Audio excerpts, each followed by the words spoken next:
여보, 나랑 이혼해줘. 그 말을 들은 즉시 제 눈엔 눈물이 차올랐습니다. 상상도 하지 못했던 단어였죠. 물론 그게 사실일 때는 이혼을 할 수도 있겠다고 생각했지만 이렇게 남편의 입으로 당장 오늘 들을 거라고는 정말 생각지도 못했죠. 복잡한 생각을 다 정리하기도 전에 남편은 담담한 말투로 계속 말을 이어갔습니다. 나에게 다른 사람이 생겼어. 미안해. 당신이 잘못한 건 하나도 없어. 다 내 잘못이야. 하지만 나는 그 사람을 만나고 내 인생을 새로 느껴. 그 사람을 사랑하고 있어. 당신한텐 정말 미안해. 하지만 이제라도 나는 새 인생을 살고 싶어. 저는 너무 기가 막혔어요.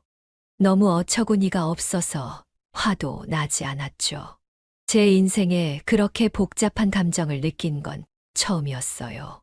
저는 떨리는 목소리로 남편에게 말했습니다. 어떻게 그렇게 쉽게 말할 수가 있어요? 내가 당신한테 그 정도밖에 안 되는 사람이었어요? 남편은 아무 말도 하지 않았어요. 그저 제가 하는 말을 그대로 받아들일 준비를 한 것 같았죠. 안 돼요. 절대 안 돼요. 우리가 살아온 게 벌써 45년이에요. 당신은 저 없이 살 수 있어요? 저는 안 돼요. 저는 당신 없이 못 살아요. 우리 진짜 힘들게 살면서 버텼잖아요. 애들도 다 출가시키고 이제 우리 행복하게 살 일만 남았는데 뭐가 부족해서 그러는 거예요. 남편은 차디찬 목소리로 대답했습니다. 그래서 그러는 거야. 이제 우리가 책임져야 할 애들도 없으니까. 지금까지 당신한테 참 미안하고 고마워. 하지만 내 마음은 이미 정해졌어. 당신에게 할 말 없지만 내 마음을 좀 이해해 줬으면 좋겠어. 뭘 이해하라는 거예요. 그걸 어떻게 이해할 수가 있죠? 미안해. 나는 더 이상 당신을 사랑하지 않는 것 같아. 하지만 좋은 친구로 남은 인생 잘 지낼 수 있을 거라 생각해. 애들도 받아들이기 힘들겠지만 언젠가 이해해 줄 거야. 남편은 그 말을 끝으로 다시 집을 나갔어요. 이게 어떻게 된 일일까요? 지금 45년 동안 같이 동거동락했던 남편이 아내에게 이혼해달라고 부탁을 하고 있는데요. 오늘은 정말 피눈물 흘리며 남편과 이혼을 해줘야 했던 한진숙님의 사연입니다. 어떤 내용의 이야기일지 바로 들어보도록 하겠습니다. 안녕하세요. 저는 동대문구에 사는 올해 71가 된 한진숙이라고 합니다. 요즘에 자주 사연을 듣고 있어요. 저와 비슷한 나이 또래의 여러분들 이야기를 들으면서 웃기도 하고 울기도 하면서 삶의 위로를 받고 있습니다. 이렇게 도움만 받다가 저도 여러분께 제 이야기를 들려드림으로써 조금이나마 누군가에게 도움이 됐으면 하는 바람에 이렇게 사연을 쓰게 되었어요. 제가 오늘 여러분께 들려드릴 제 이야기는 45년 동안 함께 해온 제 남편이 어느 날 이혼을 하자고 한 이야기예요. 그 이유는 남편에게 다른 사람이 생긴 것이더라고요. 만나는 사람도 굉장히 충격적인 사람이었어요. 제 인생 말년에 있었던 이야기를 끝까지 들어주시고 제가 내린 결정이 잘한 것인지 다른 결정을 했어야 했는지 여러분의 생각을 말씀해 주시면 감사하겠습니다. 남은 인생 여러분의 많은 조언들을 가슴에 새기며 살아갈게요. 그럼 이야기 시작하겠습니다. 저희 45년 세월이 이렇게 무색할 수 있을까요? 제 이야기를 시작하려면 남편을 만나게 됐을 때로 돌아가야 합니다. 저는 서울 토박이에요. 서울 여러 군데를 옮겨 다니며 살긴 했지만 서울에서 벗어나진 않았죠. 굉장히 평범하게 산 인생이었죠. 여중여고를 나왔고 나쁘지 않은 대학에 들어갔어요. 아버지가 사업을 하셨는데 벌이가 나쁘지 않으셨거든요. 그래서 대학교 들어갈 때까지는 정말 모자람 없이 자랐어요. 하지만 문제는 제가 2학년이 되던 해였어요. 아버지가 사업을 확장하시다가 부도가 나버렸지 뭐예요. 그래서 한순간에 저희 집은 폭삭 망해버렸고 단칸방으로 이사를 가게 되었어요. 집도 팔고 가게도 팔아야 했죠. 어머니 아버지는 그 이후로 다시 재기하기 위해 여러 방면으로 노력을 많이 하셨지만 끝내 재기는 하지 못하셨어요. 저는 그로 인해 학교를 쉬면서 계속 일을 해야 했죠. 학비와 생활비를 모두 감당할 능력이 안 되었거든요. 공부를 그렇게 잘하는 편도 아니라 장학금을 노릴 수도 없었고요. 저는 작은 회사에 격리로 취직을 하게 되었어요. 할 수 있는 게 많지 않더라고요. 저는 거기서 남편을 만나게 되었습니다. 저보다 3살 연상이었죠. 저희 회사와 거래처 관계였던 다른 회사의 직원이었는데 자주 저희 회사에 오다 보니 친해지게 되었고 우연하게 같이 밥 먹을 기회가 있어서 먹었다가 서로 눈이 맞아버렸죠. 그때를 생각하면 아직도 많이 설레요. 그 남자는 남자답게 생긴 외모에 어울리지 않는 굉장히 다정한 사람이었죠. 더군다나 말을 굉장히 청산유수처럼 잘했습니다. 남편에게 한 번 빠지게 되면 빠져나오기가 쉽지 않았죠. 눈도 굉장히 크고 깊어서 그의 얼굴을 뚫어지게 쳐다보는 것만으로도 기분이 좋았으니까요. 하지만 남편도 집안 사정이 그리 좋지는 않았습니다. 하지만 저희는 둘이 함께 할 수 있는 것만으로도 좋았죠. 그래서 동거를 시작했습니다. 그때는 경제적으로는 굉장히 힘들었지만 서로를 의지하며 행복한 미래를 꿈꾸던 시기였죠. 아직도 추운 겨울에 서로 꼭 껴안은 채로 서로의 온기를 느끼며 추위를 견뎠던 기억이 나네요. 그때는 힘들었지만 그래도 견딜 수 있었어요. 저희는 아직 젊었고 미래에 대한 희망이 있었으니까요. 하지만 현실적으로 힘든 부분은 어쩔 수 없었죠. 저희와 비슷한 나이 또래의 여러분이라면 공감해 주실 분들이 많으실 거예요. 몸 하나 딸랑 와서 신혼을 시작한 사람들이 대부분이었으니까요. 저희는 그렇게 모아둔 돈 하나 없이 동거를 시작해 자연스레 결혼을 하게 되었어요.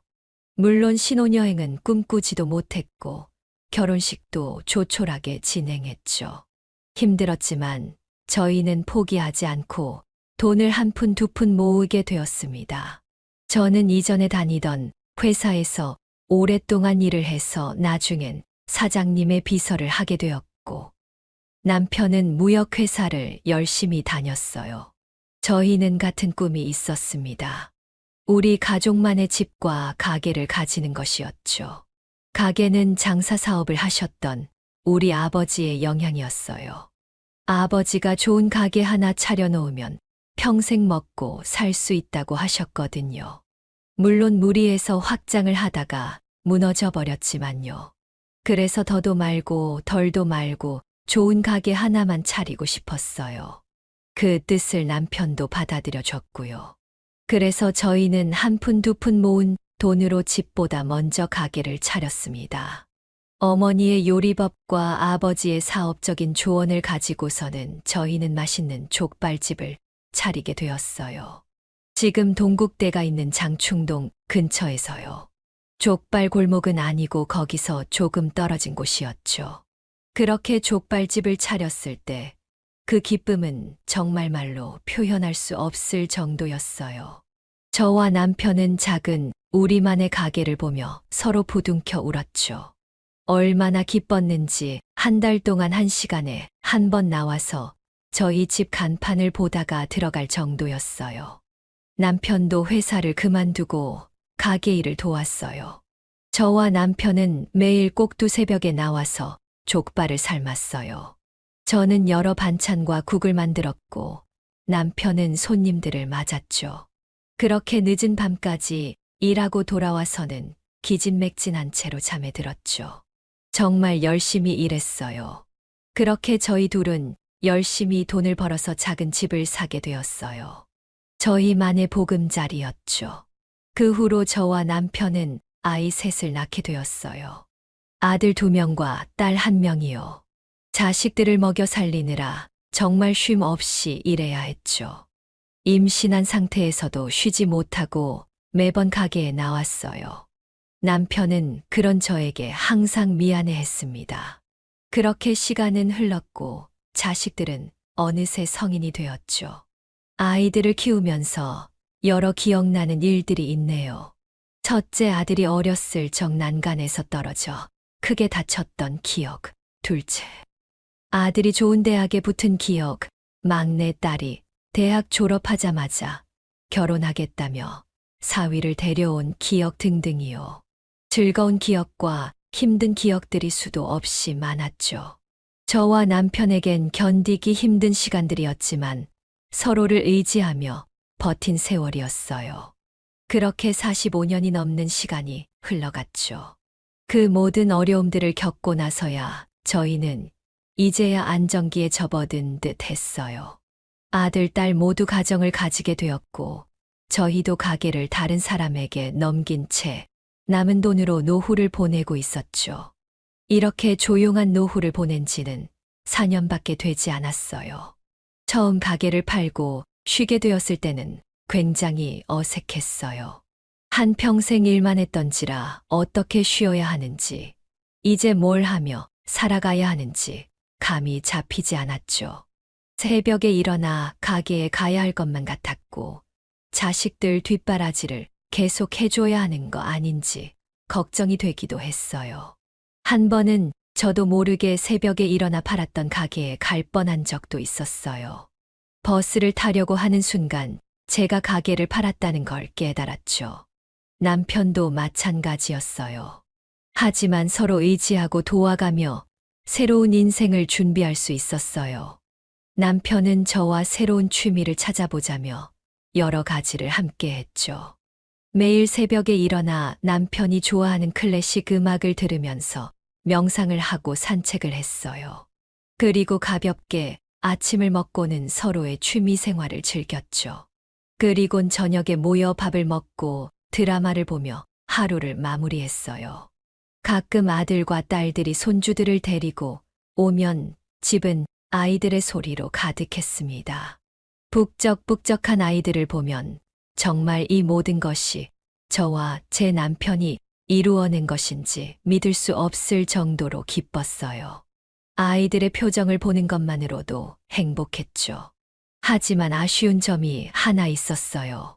남편은 몸이 다부져서 그런지 아직 건강했지만 저는 무릎과 허리가 좋지 않았어요. 운동을 평생 한 적이 없었고 매번 가게에 구부정한 채로 음식을 하느라 허리가 굽었고 하루 종일 서 있어서 무릎이 안 좋았죠. 그래서 남편과 같은 취미 생활을 하지 못했어요. 저는 손재주가 좋아 뜨개질을 주로 했고 남편은 나가서 운동을 하거나 등산을 했죠. 처음엔 남편도 저를 위해서 집이나 실내에서 하는 취미를 같이 하려고 해주었지만 그의 성미에 맞지 않았죠. 남편은 밖에서 활동을 해야 하는 사람이었어요. 그래서 저는 남편에게 그러지 말라고 했죠. 그 사람이 저 때문에 바깥 생활을 포기하는 게 싫었습니다. 함께 해주려는 마음으로도 충분했죠. 아침에 천천히 함께 걷는 시간이 있었으니 또 괜찮았고요. 남편은 아침을 먹은 뒤 항상 동네 회관에 있는 체육관으로 갔죠. 거기서 동년배 친구들과 점심을 먹고 저녁이나 되어서 돌아왔어요. 그럼 저는 남편을 위해 맛있는 저녁을 준비했죠. 남편은 제 음식을 참 좋아했어요. 45년이 지났는데도 말이에요. 매번 처음 먹는 것처럼 정말 맛있게 먹어주었습니다. 여보, 오늘은 찌개 맛이 더 좋은데 무슨 마법을 부린 거야? 항상 하던 대로 했는데 거짓말 하지 말아요. 정말이라니깐.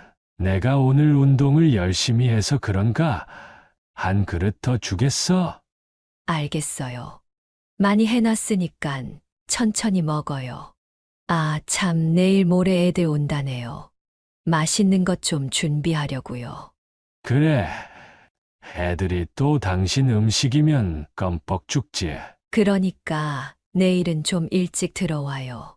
갈비랑 잡채랑 조기 좀 구워 놓을 테니까요. 그래 알겠어. 뭐 사다 줄 거 있어? 제가 내일 아침 쪽지에 적어서 줄게요. 그렇게 이야기하면서 밥을 먹고 나면 남편은 항상 설거지를 해 주었습니다. 제가 해도 된다고 말해도 남편은 항상 젊어서 고생시킨 게 미안하다면서 대신 설거지를 해 주었어요. 남편은 설거지를 하면서 하루 동안 있었던 일, 만났던 친구들 이야기를 저한테 해 주었죠. 워낙 말을 잘하는 사람이라 매일 다를 것 없는 이야기지만 매번 처음 듣는 것처럼 재밌었어요. 그렇게 제가 음식 준비를 하다 보면 가까이 사는 작은 아들과 며느리, 그리고 손자 두 놈이 집에 왔습니다. 둘 다 초등학생인데 할아버지를 참 잘 따랐죠. 할머니, 할아버지, 저희 왔어요. 아이고, 우리 강아지들. 어여 들어오거라. 배 많이 고프지? 먼저 놀고 먹으면 안 돼요? 그럼 그럴까? 뭐 하고 놀아줄까? 남편은 손자들이 놀자는 대로 다 맞춰주었고 저는 그 모습을 보면서 흐뭇해했습니다. 그렇게 아들네가 집에 가면 저와 남편은 잘 준비를 하면서 하루 동안 있었던 일을 서로 이야기했죠. 애들이 정말 쑥쑥 크는 것 같아요. 그쵸? 그러니까 말이야. 예전엔 가뿐히 들었던 것 같은데 오늘 아느니까 꽤 무겁더라고. 당신이 나이 든 거 아니고요?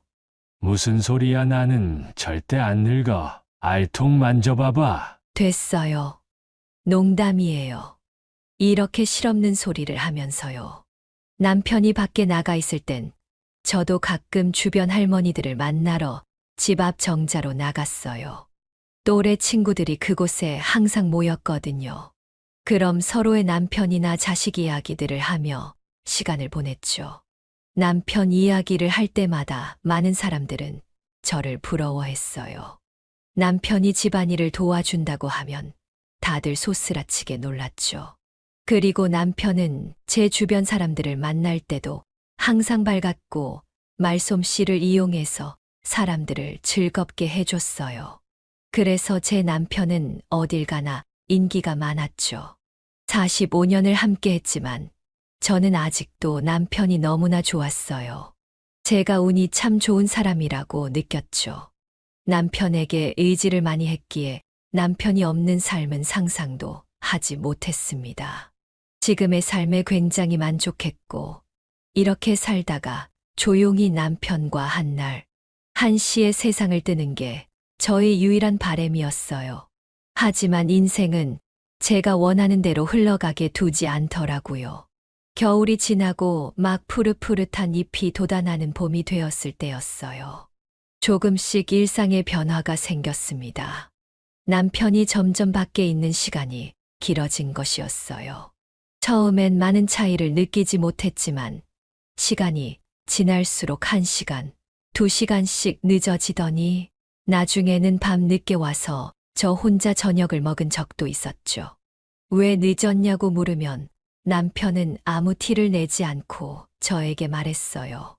아니 옆에 김영감이랑 장기 내기를 하다 보니까 시간 가는 줄 몰랐네. 오늘은 임영감이 게이트볼을 치자고 해서 좀 늦었어.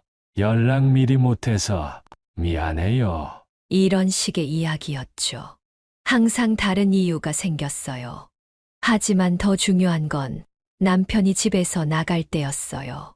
이전에는 편한 옷을 주로 입었다면 언제가부터는 운동복이라기엔 격식을 차린 느낌의 옷을 많이 입기 시작했죠. 잘 바르지 않던 무스를 바르고 빗으로 머리를 단정하게 넘기고 어떨 때는 아들이 선물로 준 향수까지 뿌리고 나갔습니다. 제가 왜 이렇게 멋을 부리냐고 물으면 요즘 멋부리는 것을 알게 되었다고 다른 영감들도 그렇다고 이야기를 했죠. 처음엔 워낙 젊었을 때 고생을 많이 했던 터라 이제야 멋 좀 부리고 살려나 보다라고 생각을 했습니다. 하지만 시간이 갈수록 뭔가 쎄한 느낌이 들었어요. 남편이 외출하고 나면 저 혼자 남아 외로움을 느끼기 시작했습니다. 이전에는 남편이 집에 없더라도 항상 함께 있는 느낌이었거든요. 매일 하던 뜨개질도 손에 잡히질 않았어요. 저는 남편이 밖에서 무슨 일을 하는지 궁금해졌어요. 계속해서 남편이 왜 저렇게 됐을까에 대해 생각을 했죠. 오늘은 무엇을 했을까, 누구를 만났을까 등이요. 그래서 남편이 오면 이전과 달리 꼬치꼬치 캐묻기 시작했습니다. 하지만 남편의 대답은 항상 같이 어울리는 친구들과 함께 있다 보니 늦었다라는 것이었어요. 그 대답을 들으면 저는 더 이상 아무것도 물을 수 없었죠. 더 물으면 남편이 자기를 채근한다고 생각할 것 같아서였어요. 제가 쪼잔한 여자가 될 것만 같았죠. 남편도 자기 인생이 있을 텐데 즐기게 놔두고 싶었어요. 제가 좋아하고 사랑하는 사람이니까요. 그가 원하는 건 뭐든지 할 수 있게 도움을 주고 싶었죠. 그래서 저는 남편이 누구를 만나 무엇을 하는지 궁금했지만 스스로를 다독이며 참았습니다. 하지만 그 쎄한 마음은 쉽게 없어지지 않더라고요. 밤에 잠도 잘 오지 않았습니다. 남편이 자는 사이 거실 소파에 앉아 밖을 바라보며 이런저런 생각에 잠겼던 것 같아요. 생각을 하면 할수록 불안한 마음은 제 마음 속에서 계속해서 용솟음 쳤죠. 제 마음은 항상 두 개로 나누어졌습니다. 천사와 악마처럼요. 한편으로는 평생 저만 바라봐 줬던 남편을 의심하는 게 미안하다는 마음과 또 한편으로는 남편이 저 몰래 다른 사람을 만나고 있는 건 아닐까 하는 의심이었죠. 하지만 저는 이 마음을 남편에게 쉽사리 말하지 못했습니다. 제가 의심했다는 것을 남편이 알게 되면 저에게 실망을 할 것 같아서였어요. 그렇게 시간은 점점 흘렀습니다. 남이 봤을 때는 달라진 것 없는 저와 남편의 일상이었지만 그 사소한 분열은 저만 느낄 수 있었어요. 남편에 대한 의심과 죄책감 사이에서 저는 혼자 점점 시들어가고 있었습니다. 곤히 자는 남편의 얼굴을 보면 저의 갈등은 더욱 심해졌죠. 이대로 가다간 저 혼자 지쳐 쓰러질 것만 같았어요. 남편은 점점 밖에서 보내는 시간이 많아졌고 저의 눈을 제대로 쳐다보지 못했어요. 그러던 어느 날이었어요. 남편은 저에게 친구들과 등산을 다녀오겠다면서 늦는다고 먼저 이야기를 했어요. 저는 당연히 늦어도 저녁 때는 들어올 거라 생각했지만 새벽이 되어서야 들어오더라고요. 저는 자는 척을 했습니다. 남편은 몰래 씻더니 제 옆에 누워 잠을 청했어요. 남편에게서 처음 맡아보는 냄새가 났습니다. 그 냄새는 분명 남자에게서 날 만한 냄새는 아니었죠. 저는 그 냄새를 맡고 더 이상 참을 수 없었어요. 그래서 남편이 자는 것을 확인한 뒤 남편의 휴대폰을 몰래 가지고 거실로 나왔어요. 나쁜 짓을 하는 것만 같아 손이 덜덜 떨렸습니다. 저는 남편의 휴대폰을 켰고 비밀번호를 입력했어요. 제가 알기론 남편의 모든 비밀 전호는 제 생일이었죠. 하지만 제 생일을 입력하자 틀렸다는 문구가 떴어요. 저는 매우 당황했습니다. 남편의 생일을 쳐도 아들과 딸의 생일을 쳐도 틀렸다는 문구가 떴습니다. 저는 그것을 보고 남편이 분명 무언가를 숨기고 있다는 걸 직감했습니다. 그래서 지금 당장 이 휴대폰을 열어서 봐야만 했죠. 그래서 다시 방으로 간 다음 남편의 손을 조심히 들어 지문인식으로 휴대폰을 열어보았습니다. 다행히 남편은 깨지 않았죠. 그리고 저는 바로 휴대폰 통화 기록과 문자 기록을 살펴보았습니다. 그걸 본 저는 제가 그토록 상상했던, 제발 이 일만은 아니길 기도했던 최악의 상황을 마주하게 되었어요. 남편의 휴대폰에는 제가 모르는 최영감이라는 사람이 저장되어 있었고, 몇 달 동안 최영감과 많은 통화와 문자를 했던 기록이 남아 있었습니다. 통화 기록은 짧으면 30분, 길게는 2시간 정도였어요. 제가 아는 남편의 지인 중에는 이렇게 길게 통화할 사람은 없었습니다. 그리고 문자를 들어가니 최영감과 나눈 은밀한 대화가 있었습니다. 오늘 하루 즐거웠어요. 조심히 들어가세요. 좋은 꿈 꾸시고요. 다음엔 어디서 볼까요? 라는 등의 대화였어요. 간간히 남편의 다정한 말들도 써져 있었어요. 오늘 산책을 하다가 이쁜 꽃을 발견했는데 문득 당신 생각이 났어요. 당신도 제 생각을 했으면 좋겠습니다. 라는 식의 말들이었죠. 저는 소리가 나올 뻔한 걸 간신히 한 손으로 입을 막아 참았어요. 난생 처음 겪는 기분이었죠. 엄청난 배신감이 들었어요. 저 말고 다른 여자에게 보내는 다정한 편지라니요. 점점 목이 메어왔고 눈에선 눈물이 흘렀어요. 이게 어떻게 된 일인지 파악하려는 저의 머릿속과 알 수 없는 부정적인 마음이 섞여 어떻게 해야 할지 모르겠더라고요. 하지만 남편이 연락하는 이 사람이 누군지는 꼭 알아내고 싶었어요. 그래서 번호를 옮겨 적으려고 하는데 남편이 잠에서 깨서 거실로 나오는 게 아니겠어요. 저는 너무 당황해서 휴대폰을 소파 사이에 숨기고 재빨리 눈물을 닦았죠. 여보, 안 자고 뭐해? 잠이 안 와서요. 저 때문에 깼어요? 아니, 갑자기 목이 말라서 물 마시고 다시 자려고. 당신 울었어? 울다니요. 그냥 이런저런 생각하고 있었어요. 얼른 자야 내일 또 힘차게 하루를 보내지. 나도 오늘 산 오르느라 무리를 좀 했더니 몸이 피곤하네. 오늘 등산 다녀온 거 맞아요? 뭐라고? 아니에요. 얼른 자요. 저도 곧 잘게요. 근데 내 휴대폰 어디 있는지 봤어? 분명 머리맡에 두고 잔 것 같은데. 아, 여기 있어요. 소파 위에 있던 거요? 그래. 내가 깜빡하고 거기다 뒀나 보네. 나이 들면 이게 문제야. 고마워. 당신도 얼른 들어와서 자. 네. 잘 자요. 여보. 저는 휴대폰을 남편에게 주고는 조용히 남편 옆으로 가서 누웠죠. 저는 곤히 잠자고 있는 남편의 얼굴을 봤어요. 나이가 들었지만 여전히 잘생겼더라고요. 이렇게 순하게 자고 있는 제 남편이 어떻게 다른 여자와 바람을 필 수 있는지 정말 혼란스러웠습니다.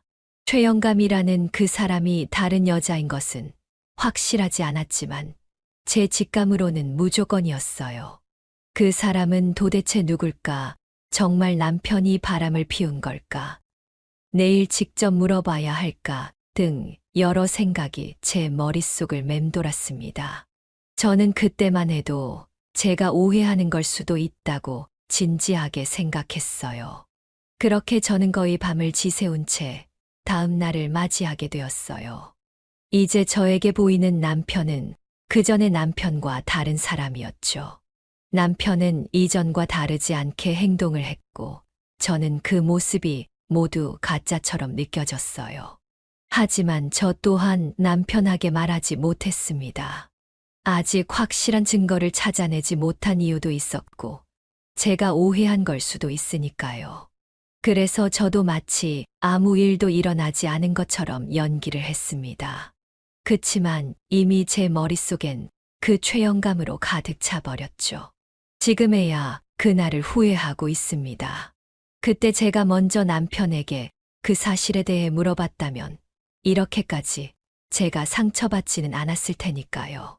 하지만 그때는 정말 어떻게 해야 할지 감이 잡히지 않았어요.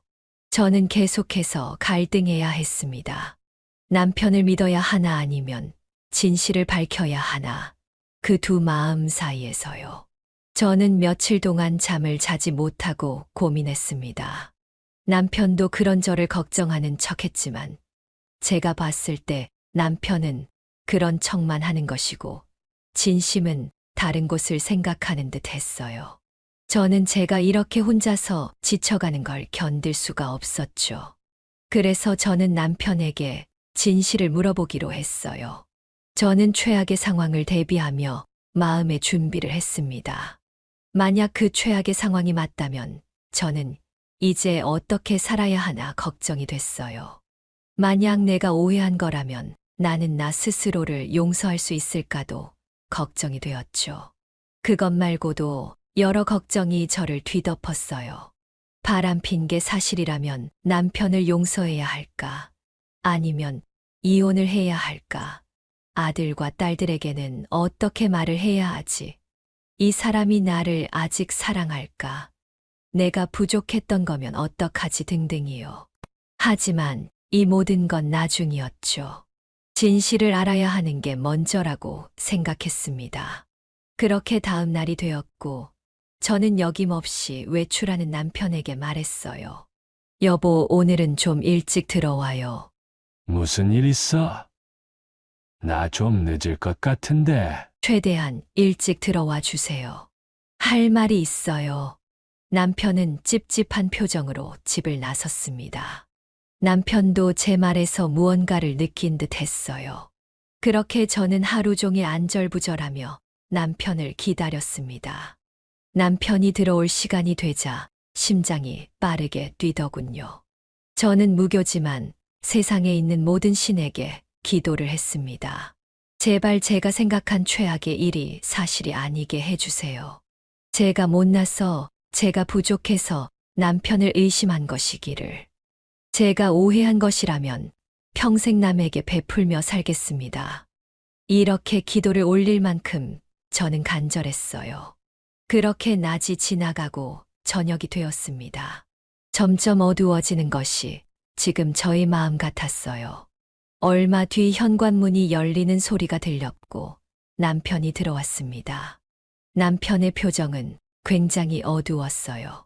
남편도 제가 무슨 말을 할지 예상한 것처럼 보였습니다. 남편은 아무 말 없이 외투를 정리하고 거실에 앉았죠. 저도 아무 말 없이 남편의 맞은편으로 가서 앉았습니다. 입을 떼야 했지만 근엄한 표정으로 앉아있는 남편의 얼굴을 보니 쉽사리 말이 나오지 않더군요. 저는 다시 무슨 말부터 꺼내야 할지, 어떤 것을 물어봐야 할지 속으로 정리를 했어요. 그리고 말을 시작하려는 찰나 남편이 먼저 말을 하기 시작했습니다.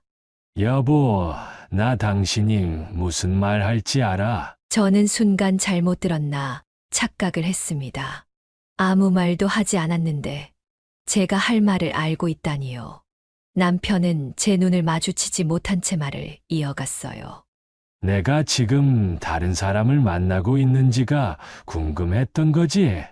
그 말을 들었을 때 저는 심장이 덜컥 내려앉았어요. 아무 말도 나오지 않았죠.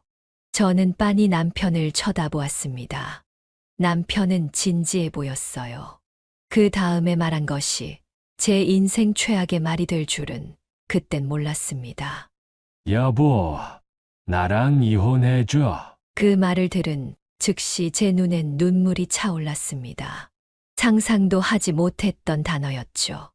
물론 그게 사실일 때는 이혼을 할 수도 있겠다고 생각했지만 이렇게 남편의 입으로 당장 오늘 들을 거라고는 정말 생각지도 못했죠. 복잡한 생각을 다 정리하기도 전에 남편은 담담한 말투로 계속 말을 이어갔습니다. 나에게 다른 사람이 생겼어. 미안해. 당신이 잘못한 건 하나도 없어. 다 내 잘못이야. 하지만 나는 그 사람을 만나고 내 인생을 새로 느껴. 그 사람을 사랑하고 있어. 당신한텐 정말 미안해. 하지만 이제라도 나는 새 인생을 살고 싶어. 저는 너무 기가 막혔어요. 너무 어처구니가 없어서 화도 나지 않았죠. 제 인생에 그렇게 복잡한 감정을 느낀 건 처음이었어요. 저는 떨리는 목소리로 남편에게 말했습니다. 어떻게 그렇게 쉽게 말할 수가 있어요? 내가 당신한테 그 정도밖에 안 되는 사람이었어요? 남편은 아무 말도 하지 않았어요. 그저 제가 하는 말을 그대로 받아들일 준비를 한 것 같았죠. 안 돼요. 절대 안 돼요. 우리가 살아온 게 벌써 45년이에요. 당신은 저 없이 살 수 있어요? 저는 안 돼요. 저는 당신 없이 못 살아요. 우리 진짜 힘들게 살면서 버텼잖아요. 애들도 다 출가시키고, 이제 우리 행복하게 살 일만 남았는데, 뭐가 부족해서 그러는 거예요. 남편은 차디찬 목소리로 대답했습니다.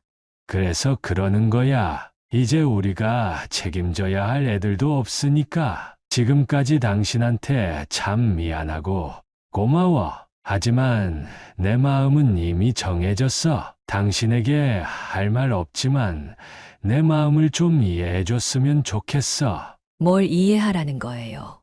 그걸 어떻게 이해할 수가 있죠? 미안해. 나는 더 이상 당신을 사랑하지 않는 것 같아. 하지만 좋은 친구로 남은 인생 잘 지낼 수 있을 거라 생각해. 애들도 받아들이기 힘들겠지만 언젠가 이해해 줄 거야. 남편은 그 말을 끝으로 다시 집을 나갔어요. 그 말을 끝으로 다시 집을 나갔어요. 그 후로 며칠간 집에 들어오지 않았죠. 저는 거실에 혼자 남아있는 부정적인 마음들, 배신감, 분노, 노여움 등을 온몸으로 느껴야만 했습니다. 정말 너무나도 당당하게 요구하는 남편의 모습에 어이가 없어 화도 낼 수 없었어요. 그저 남편이 가고 나서 저는 복받쳐 오르는 감정에 펑펑 울 수밖에 없었습니다. 저는 그날 역시 잠에 들지 못했죠. 그렇게 남편이 올 때까지 며칠간의 시간이 있었고, 저는 마음과 생각을 정리해야 했습니다. 아무리 생각해도 45년의 시간을 이렇게 저버릴 수는 없었어요. 저는 남편이 다시 돌아오면 어떻게든 붙잡아야겠다고 생각했습니다. 그렇게 며칠이 지난 뒤 남편이 들어왔어요. 추레할 것이라 생각했던 제 예상과는 달리 어디서 대접을 잘 받고 왔는지 깔끔한 모습으로 돌아왔습니다. 여전히 저에게 차가운 말투로 말하더군요. 짐을 가지러 왔어. 저는 남편의 소매를 붙잡고 절실한 마음으로 이야기했습니다. 여보, 이야기 좀 다시 해요. 제가 잘못했어요. 제가 당신에게 너무 부족했던 것 같아요. 제가 노력할게요. 제발, 저를 버리지 말아주세요. 버리다니. 우리 각자 새 인생을 사는 것 뿐이야. 이제껏 우리 함께 힘든 인생 잘 버텨왔잖아. 그러니까 서로 원하는 대로 남은 인생 살 수 있게 좋은 마음으로 보내주자고. 이건 제가 원하는 게 아니에요.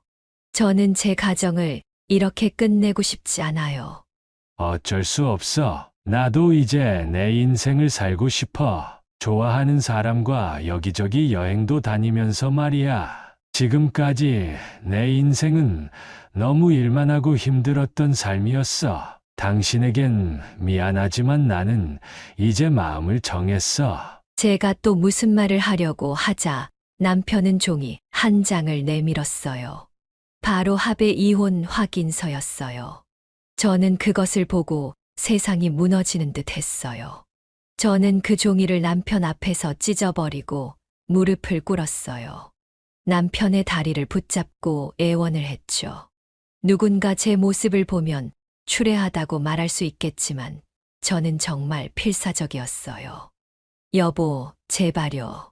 저는 당신 없으면 못 살아요. 당신도 금방 나 없는 삶에 익숙해질 거야. 당신도 얼른 새로운 인생을 찾아가. 저를 버리고 가면 저는 평생 당신을 저주할 거예요. 그리고 애들도 볼 생각하지 말아요. 마음대로 해. 서류는 우편으로 다시 보낼게. 남편은 붙잡는 저를 내팽개쳐버리고 안방으로 가서 큰 가방에 옷과 여러 물품들을 담기 시작했죠. 저는 그저 앉아서 펑펑 울 수밖에 없었어요. 곧 남편은 미안하다는 말과 함께 집을 떠났습니다. 저는 이제는 진짜 끝이 났다고 생각했어요. 그 이후로 며칠간은 정말 멍하게 지냈던 것 같아요. 집안이 너무 허전했고 이 세상에 나 혼자 남겨진 것 같은 기분이 들었죠. 시간이 어떻게 지나갔는지 모를 정도로 넋을 놓았고 제 삶은 망가져 버렸습니다. 어느 날 자식들이 연락을 안 받는 제가 걱정이 되었는지 집으로 찾아왔어요. 세 자녀 모두가요. 저를 보고는 무슨 문제가 있다는 걸 알았는지 심각한 표정으로 묻기 시작했어요. 어머니, 무슨 일 있으세요? 아버지는요. 아이들을 보니 눈물을 참지 못하겠더라고요. 저는 그래서 지금까지 있는 일들을 모두 아이들에게 물었습니다. 아이들은 제 이야기를 듣고 매우 화를 내더군요. 어떻게 아버지가 그러실 수가 있어요? 다른 여자가 생겼다고요? 그 사람 도대체 누구예요? 어머니를 이렇게 내팽겨두고 간 아버지가 도대체 이해가 안 되네요. 아이들은 화를 내다 못해 남편을 비난하기 시작했어요. 그러던 중 큰 아들이 못 참고 남편에게 전화를 하더라고요. 전화가 끝나고 곧 남편이 집으로 왔습니다. 자식들은 남편이 오자마자 신경질을 부리기 시작했어요. 남편은 예상했다는 듯 자식들의 비난을 아무 말 없이 받아내기 시작했어요. 아이들이 좀 진정이 되자 남편은 입을 열었어요. 너희 말이 모두 맞다. 내가 잘못한 게 맞아. 너희들이 원하는 대로 하거라. 하지만 어쩌겠니? 사람 마음이라는 게 이런 것을 너희 엄마한테는 내가 평생을 속죄하면서 삼아. 하지만 나를 보내주렴. 나는 그 사람을 정말 사랑한단다. 아이들은 그 사람을 사랑한다는 말에 열을 냈습니다. 막내 딸은 울기까지 하더라고요. 화를 못 참고 둘째 아들은 집을 나가버렸고 남은 첫째 아들은 화를 가라앉힌 채 남편의 마음을 되돌리려 애썼어요. 하지만 남편은 저에게 그랬듯이 단호한 말투로 이야기했습니다. 그러자 첫째 아들도 화를 참지 못하고 남편에게 소리를 질렀어요. 아버지 지금 실수하시는 거예요. 45년 동안 같이 살아온 우리 어머니는 불쌍해서 어떡하라고요? 그래, 네 말이 맞다. 내가 죽일 놈이지. 하지만 어쩔 수 없단다. 나는 이미 마음을 정했어. 너희들에게도 미안하구나. 아들은 그런 남편의 말에 더욱 격분을 했어요. 딸은 남편의 마음을 돌릴 수 없다는 것을 알았는지 조용히 있었죠. 저는 그저 그 모습을 바라볼 수밖에 없었습니다. 제가 사랑하고 자부심으로 여겼던 가족이 이렇게 망가지는 걸 보는 것은 정말 힘든 일이었어요. 그렇게 우리 가족은 냉랭한 분위기가 감돌았어요. 아무도 원하는 걸 얻지 못한 자리였죠. 그렇게 며칠이 지나도 남편은 집으로 돌아오지 않았습니다.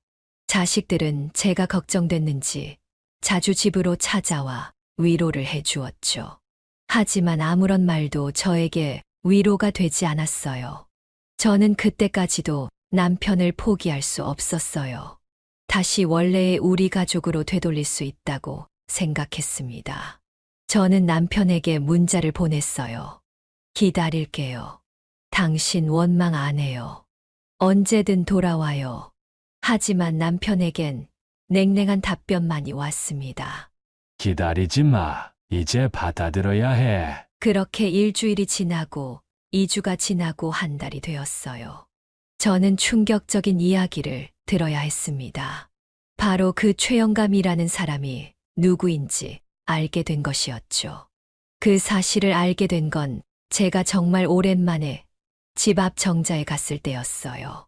그때 평소 친하게 지내던 할머니가 저에게 말해준 것이었죠. 그 사람은 바로 저와 가깝게 지내던 최 씨 아줌마였어요. 매번 정자에서 이야기를 하던 사람 중에 한 명이었죠. 저보다 나이는 몇 살 어리지만 굉장히 싹싹하고 언니들에게도 잘해서 제가 좋아했던 사람이었어요. 가끔 저희 남편과 함께 마주친 적이 있었지만 그런 기색은 보이지 않았어요. 근데 알고 보니 같이 집 근처에 있는 산에 자주 오르다가 만났나 봐요. 그렇게 둘이 등산을 다니게 되었고 그러다 눈이 맞은 거였죠. 저는 그렇게 싹싹하고 얌전한 사람이 남의 남편이랑 바람이 날 것이라고는 상상도 하지 못했어요. 정말 울분이 치밀어 올랐죠. 내가 그 사람보다 못한 게 뭐라고라는 생각이 들면서 말이에요. 저는 그날 하루 종일 정자에 앉아 풍경을 바라보았어요. 날씨는 점점 따뜻해졌지만 제 마음은 여전히 겨울과 같았죠. 제 지난 인생들이 머릿속에서 스쳐가더군요. 처음 남편을 만났을 때, 가게와 집을 샀을 때, 아이들을 낳았을 때, 아이들을 대학에 보내고 결혼시켰을 때 등등요. 너무하게도 행복한 기억들만 남아있더라고요. 그 모든 것이 한순간에 무너졌다는 생각이 드니 자책감이 세게 들었어요.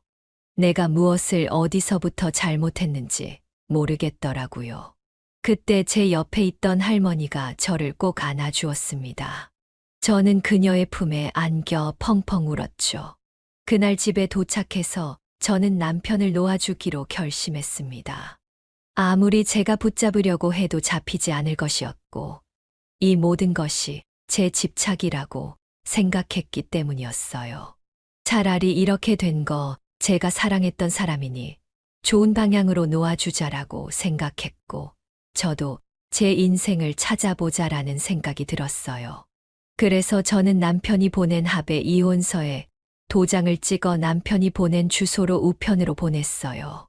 며칠 뒤 남편에게서 연락이 와 만나자고 하더군요. 그래서 집 근처 카페에서 만나게 되었죠. 저는 남편의 얼굴을 제대로 쳐다보지 못했어요. 하지만 할 말은 해야 했죠. 여보, 당신이 누구 만나는지 다 알게 되었어요. 하지만 괜찮아요. 더 이상 묻거나 잡지 않을게요. 내가 사랑했던 당신이니까 당신이 원하는 대로 보내줄게요. 하지만 이것만은 기억해요. 제가 당신을 놓은 게 아니라 당신이 나를 놓은 거예요. 나중에 다시 원하더라도 돌아올 수 없어요. 남편은 그런 저를 보고 처음으로 눈물을 흘렸습니다. 고개를 푹 숙인 채 아무 말도 하지 못하더라고요. 그렇게 저희는 서로 마주 앉아 아무 말도 하지 않은 채 눈물만 흘렸죠. 잘 살라는 마지막 말과 함께 헤어진 우리였습니다. 집에 오는 길은 제 마음과 다르게 참 맑았어요. 저 빼고 모든 사람이 행복해 보였죠. 저는 집에 오자마자 잠이 들었어요. 지금까지 마음 고생하느라 오랫동안 충분히 잠을 자지 못했었거든요.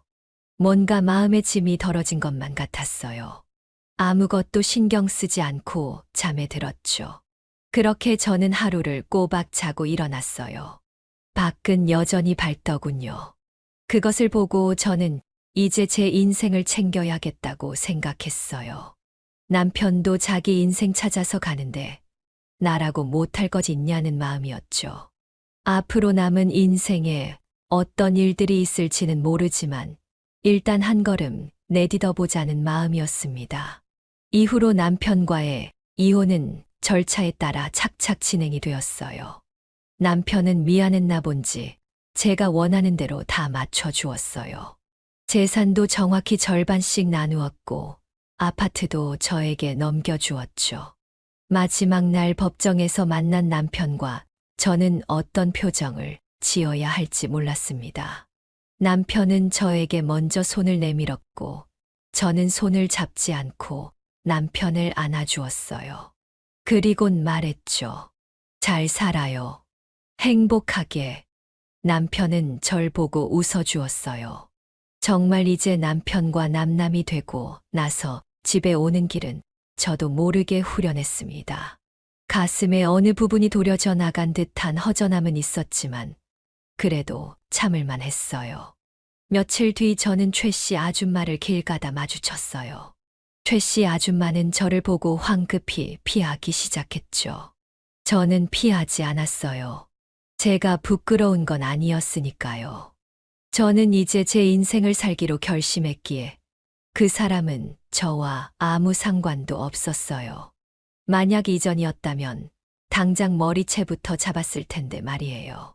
별로 화가 나지 않더라고요. 그렇게 45년의 결혼 생활을 마무리하고 저는 새로운 삶을 시작했습니다. 처음엔 무엇을 할지 모르겠더라고요. 매일 같이 있던 사람이 없으니 소파에 앉아 멍하니 밖을 바라보고 있다거나 눈에 들어오지도 않는 텔레비전을 켜서 하루를 보냈죠. 하지만 이렇게 살다가는 제 인생이 망가질 것 같았어요. 그래서 저는 무작정 밖으로 향했죠. 그리고 걸었어요.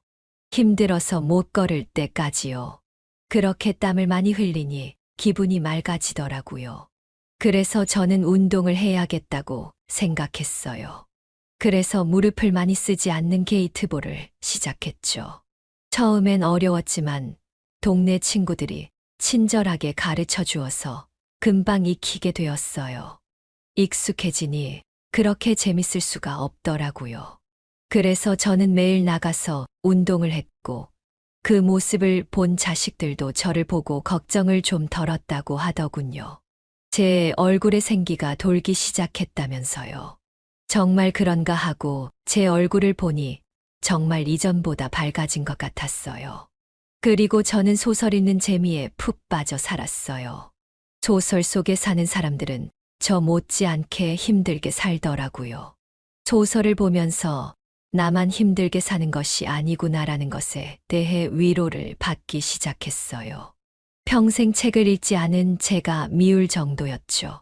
저는 매일매일 동네 도서관에 가서 책을 읽었고 동사무소에서 하는 소설책 읽기 모임에도 가입해서 매주 나갔어요. 물론 기쁘기만 했던 건 아니었습니다. 가끔 남편의 흔적을 집에서 발견하는 날에는 우울하기도 했죠. 하지만 그건 잠시뿐이었습니다.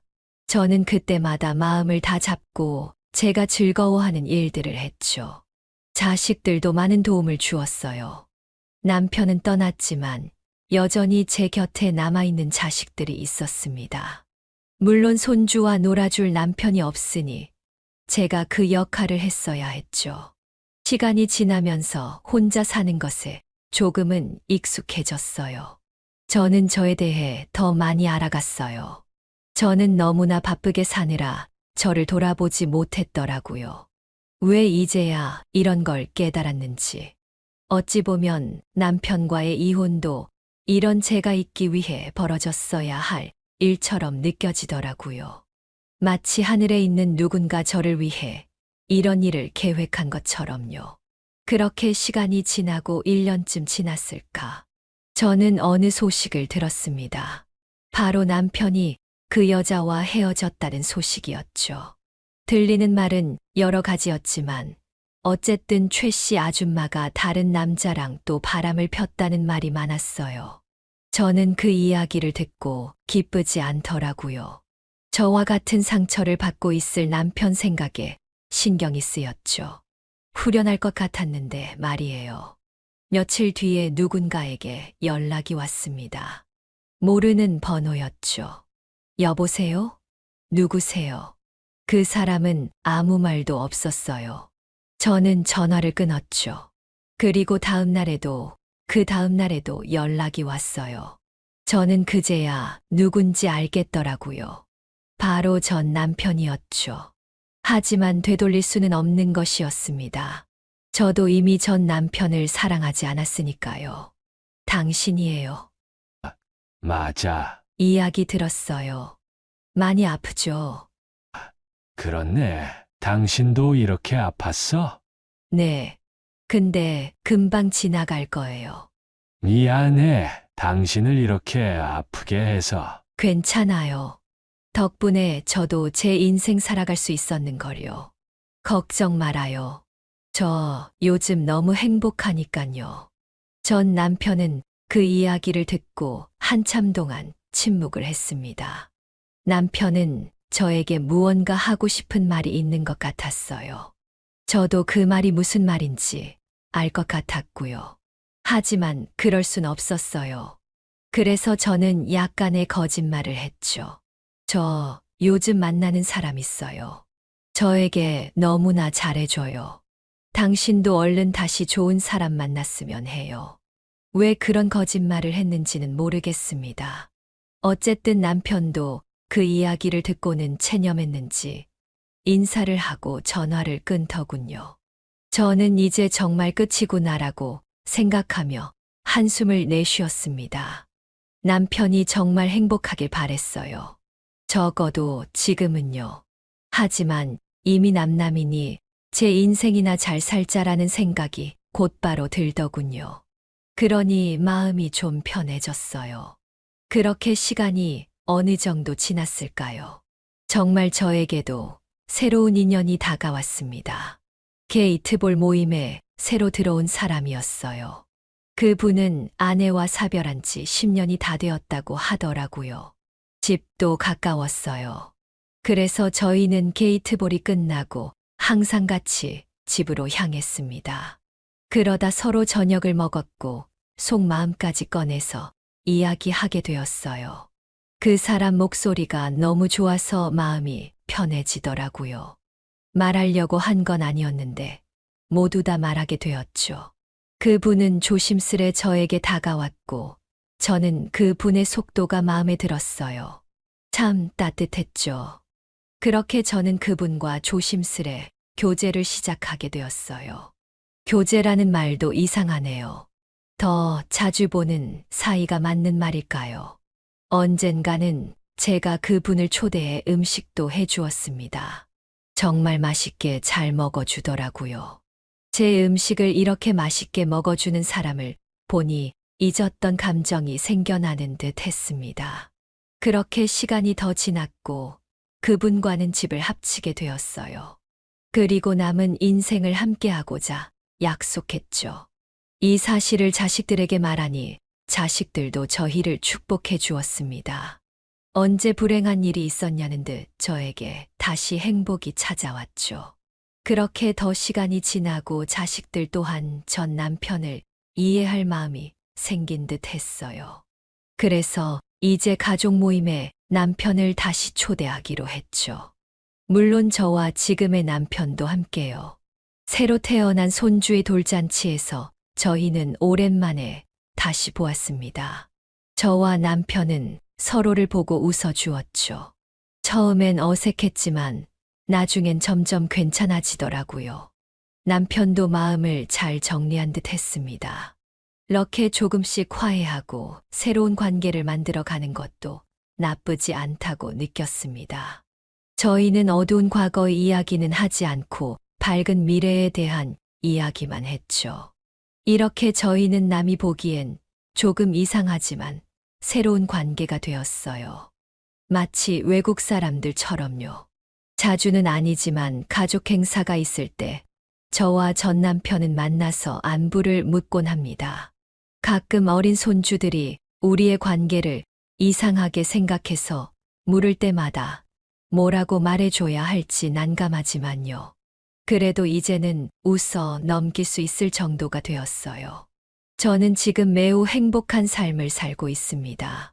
물론 지금 사는 남편과도 영원하지 않을 거라고 생각해요. 삶은 모르는 거니까요. 하지만 저는 지금 이 순간에 충실하게 후회 없이 살고자 합니다. 저를 먼저 사랑해야 남을 진정으로 사랑할 수 있는 것이니까요. 여러분도 인생에 어려운 일이 있으시더라도 더 좋은 일이 있을 거라는 믿음으로 잘 이겨내셨으면 좋겠습니다. 언젠가 살다 보면 꼭 좋은 일이 있을 거예요. 제 이야기는 여기서 마무리해야 할 것 같습니다. 어떻게 들으셨나요? 제가 했던 결정이나 행동이 옳았던 것일까요? 여러분은 어떻게 생각하시나요? 여러분의 의견을 꼭 들어보고 싶네요. 저와 비슷한 일이 있으신 분들의 이야기도 듣고 싶고요. 지금까지 제 이야기를 들어주셔서 감사합니다. 네, 오늘 이야기는 어떠셨나요? 오늘 이야기를 듣고 어떻게 생각하시는지 어머님, 아버님의 생각을 댓글로 공유해주세요. 어머님, 아버님의 사연에 공감해주시는 구독자분들이 벌써 8,000분을 넘어섰는데요. 함께 해주셔서 너무 감사드립니다. 저는 또 다른 사연으로 찾아뵙겠습니다. 좋아요, 구독, 알람 설정을 통해 앞으로도 따뜻한 정을 나눌 수 있게 함께 해주세요.